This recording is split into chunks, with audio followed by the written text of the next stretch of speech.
ብሩክ አለማየሁ እንግዲህ ከአንቺ አይበልጥም፣ ሁሉም ነገር ከአንቺ አይበልጥም፣ ከአንቺ የሚበልጥ ነገር የለም፣ እኔ በአንቺ አልጨክንም፣ የሚጨክን አንጀት የለኝም እያለ እንግዲህ ለቅመሟ ቀለበት ሊያደርግ ነው እንዴ? ብሩኬ ጨምሯል።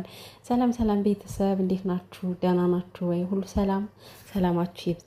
አዲስ ነገር አለ እንግዲህ ያው ብዙ ስር ግቦች አሉ በእርግጥ በሀይሚና በብሩኬ መካከል የሚፈጠሩ ማለት ነው። ዛሬ ደግሞ ብሩኬ ማለት ነው እንግዲህ ከጀርባ ሆኖ ከአንቺ አይበልጥም ሁሉም ነገር ክብሬን ጥዬ ወደ አንቺ መጥቻለሁ እያለ ነው እና ቀለበት ይላል። ማስታወቂያ እየሰራ ነው። ለቅመማ ቀለበት ሊያደርግላት ነው። ይሄማ ለቅመማ መሆን አለበት፣ ምክንያቱም ይገባታል፣ ልትካስ ይገባል ማለት ነው።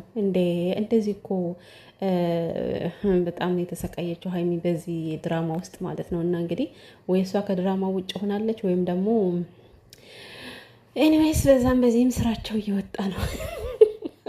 እኔ ከትናንት በኋላ ማለት ነው በቃ እኔ አላምንም ዩቲዩበሮችን ጉድ ነው የወጣው እኮ በትናንትናው ዕለት ማለት ነው።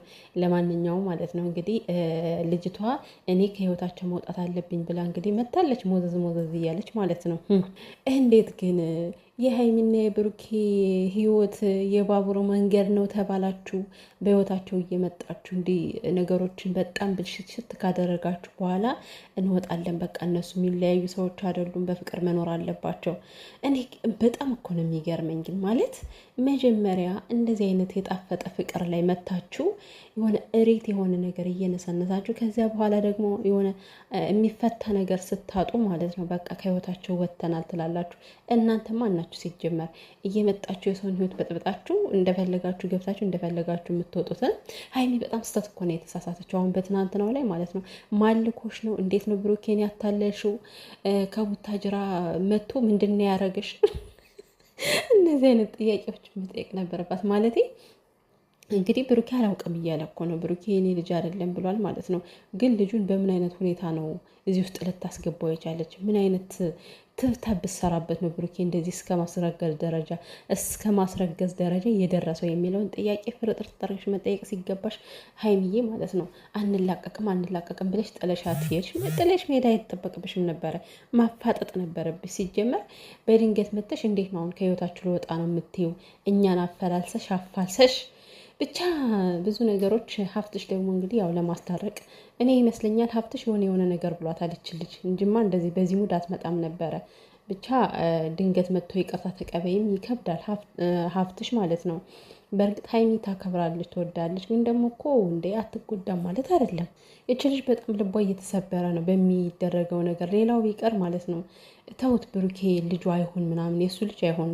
ሲጀመርም ብሩኬ በቃ 100% ተማምኖን የኔ ልጅ አይደለም የሚለው ግን ቢሆንም የሆነ ሀይሚ ሞራሏ ተነክቷል። ለምን እኔን ጥሎ እንዴት እሷን መጥቶ ያገኛታል? እኔ እኮ አምነዋለሁ የሚለው ራሱ ውስጧን እያምሰለሰላት ይገኛል። እና እኔ የሀይሚ ባህሪ መቀየር ምናምን አይግረማችሁ ከደረሰባት አንጻር ነው። ግን ደግሞ ሀይሚዬ ያው ነገሮችን ብታረጋጊያቸው ማለት ነው። እንደዚህ ሰግጦ ለመጣ ሰው እናንተ ሰግጣችሁ መመለስ ግዴታ ነው። ግን ያው ማለት አሁን ተናደድሽም አልተናደድሽም ነገሮች ሊቀየሩ ሊለወጡ አይችልም። ቅመሟዬ ማለት ነው ትንሽ ረጋ ብትይ ጥሩ ነው። ነገር ግን ከሀይሚ ላይ የምትፈርዱ ሰዎች የእውነቴን ነው። እኔ እኮ ማለት ለትንሽም ስሜቱን መረዳት አለባችሁ። ገብቷችኋል አይደለ? በቦታው ስትሆኑ እናንተ ባህሪያችሁ ሁሉ ነገራችሁ ሌላ ስለሚሆን ማለት ነው። እና ብዙ ነገሮች እያበሳጯት ስለሆነ ነው እንደዚህ የምትሆንበትና ግን ደግሞ ያው ሚዲያ ላይ ስንሆን መቆጠብም መጠንቀቅም ግዴታ ነው። ለማንኛውም ዛሬ እንግዲህ ብሩኬ ያው ቀለበት ጀርባ ሆኖ መጥቷል። ለማን ነው ቀለበቱ? እዛ ደግሞ ፋዘር ምናምን ዌር ፋዘር ምናምን ብሎ ታች ላይ ጽፏል። ምን ማለት ነው? ፋዘር ነኝ ለማለት ነው? ብሩኬ ምን አስበ ነው ግን? እንዴ ተው እንጂ እኛ አንተ አባት አይደለም እያልን እየተከራከርን ነው። የእንግሊዝኛው ነገሩ ተርጉሙልኝ ከታች